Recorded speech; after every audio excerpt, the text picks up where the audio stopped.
Salut Sébastien. Bonjour Jean-Michel. Ça va? Impeccable. Bon écoute, voilà, tu me reçois à nouveau chez toi, à Gignac. Ravi de t'accueillir. Donc tu as été co-organisateur de la conférence du mouvement des libérés. Tu as invité Claude Reichmann à venir faire sa conférence. Et puis à peu près à la même époque, tu as recréé le site du CDC. De l'association Christian Poussé. Voilà, parce qu'en fait il y avait eu un problème avec le premier. Voilà. Il ne fonctionnait plus, tu ne pouvais plus le mettre à jour. Je ne peux plus le mettre à jour, je ne peux plus accéder. Donc automatiquement on est reparti de zéro. Voilà. Et on en a profité ce week-end-là pour redéposer un nouveau nom de domaine qui est cdca.info. Voilà, avec un WordPress qui te permet de mettre en avant, en ligne, Voilà, toutes les archives du CDCA. Voilà, enfin, toutes les archives, c'est un bien grand mot. Une partie des actions, parce qu'il y a eu tellement des actions dans toute la France que... Ce sera petit à petit, voilà. Mais ça vient au fur et à mesure. Il va être alimenté régulièrement. Voilà. J'ai quelques photos. Donc automatiquement avec tout ce que les gens nous apportent régulièrement en documents, une simple lettre, même avec un petit papier CDCA, nous ça nous ravit avec Alexandra dès qu'on revoit ça de suite, on est super ravis. D'ailleurs, comme c'est arrivé là de Lyon, voilà, même un autocollant. Je t'ai ramené de la part de Daniel. De la part de Daniel que je remercie. Un autocollant. Ainsi que tous les anciens adhérents qui nous aident là régulièrement au nom de l'association Christian Poussé à perpétuer la mémoire de Christian, qui était un leader syndical très connu et très virulent. Bon, qu'est-ce que tu as pensé de la réunion? Puisque bon, depuis, il y a eu quelques mois qui se sont passés. Qu'est-ce que tu as pensé de la réunion principalement? Et qu'est-ce que tu as ressenti par rapport au public? Est-ce que le public était attentif? Est-ce qu'il se sentait concerné? Est-ce que les gens t'ont dit c'était super? Ou est-ce que ça nous a servi, etc. Qu'est-ce que tu peux nous dire là-dessus? Ça nous a permis de rencontrer pas mal de personnes. Oui. Il y avait environ entre 180 et 200 personnes, Oui. grosso modo, à une dizaine de personnes près, j'ai pas les chiffres en tête. Oui. On a eu des gens qui sont venus de Midi-Pyrénées, Oui. assister à la réunion, donc Arthur qui a été interrogé aussi parfois. Voilà. Que je beaucoup, vais rejoindre tout à l'heure. Voilà, que tu vas rejoindre tout à l'heure à Toulouse. D'ailleurs, on le salue d'ici, là, Ouais. de l'Hérault. Arthur, je pars dans 15 minutes. Voilà, on va le libérer aussi. Le combat des libérés, c'est ça aussi. On va libérer Jean-Michel. Sinon, on l'aurait bien gardé pour nous, mais on peut pas. Mais bon.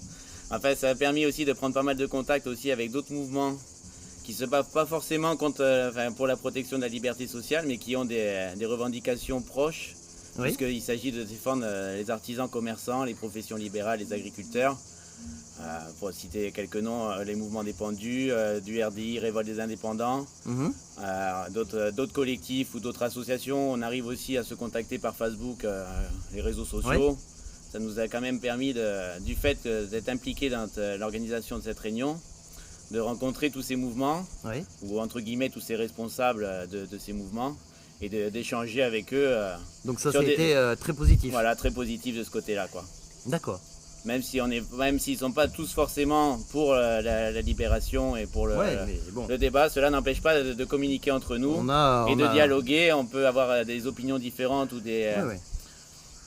comment dire, les objectifs sont de toute façon d'aider les gens. Une façon différente de se battre, mais on est tous dans le même sens pour s'en sortir. Pour s'en sortir, voilà. Et puis éviter des drames aussi, éviter des suicides, éviter des choses comme ça. Il ne faut surtout pas que les gens restent seuls quand ils ont un souci. Absolument. Même nous, à notre niveau, on n'organise pas des manifestations comme à l'époque du CDCA, puisque ça c'était il y a 20 ans. Aujourd'hui, nous, à notre modeste niveau, on essaye de faire ce qu'on peut. Ouais.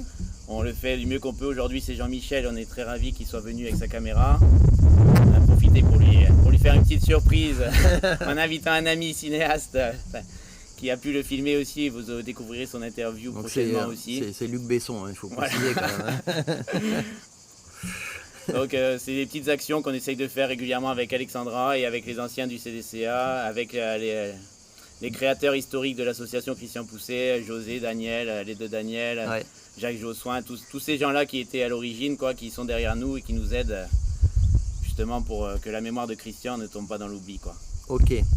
Bon, eh ben, écoute, merci beaucoup. J'espère qu'on aura l'occasion de découvrir plein de documents d'archives sur le site cdca.info. Voilà. Bon, ben, merci. Un dernier mot, en regardant bien dans les yeux des libérés ou des futurs libérés de France, la parole est à toi.